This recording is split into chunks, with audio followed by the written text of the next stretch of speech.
Magandang umaga mga kapuso, nandito po ako ngayon sa St. John the Evangelist Cathedral na kung saan sa mga oras na ito, pasado alas 7 ng umaga ay katatapos lamang po ng isinagawang paglalagay ng krus na abo sa noo ng mga deboto dito sa nasabing simbahan.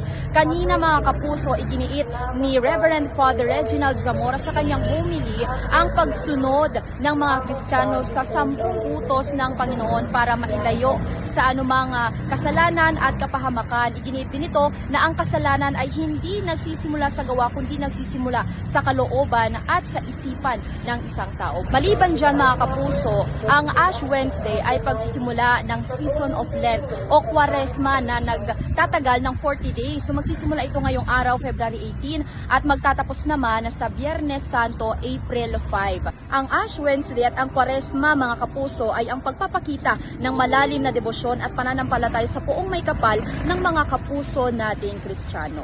Isa ring paalala na walang permanente sa mundo, kundi ang lahat ay may hangganan at sa dulo, lahat ng mga nilikha ng Diyos ay babalik din sa abo. Kanina mga kapuso, pagdating natin dito sa simbahan, nakita natin na dinagsana ng maraming tao ang nasabing simbahan para sa 7 a.m. Mass. May mga na pumunta rin kanina sa 6 a.m. Mass at mas prefer na magkinisa ngayong umaga dahil nga hindi pa mainit yung panahon. At mamaya naman mga kapuso, mayroon ding simba ng 8:30 a.m. dito rin sa simbahan, 12:15 at 5 p.m. Hinihikayat din ni Father ang lahat ng mga Kristiyano dito sa Dagupan City na makisama sa kumpisalang bayan na magaganap naman dito pa rin sa nasabing simbahan ng 6 p.m.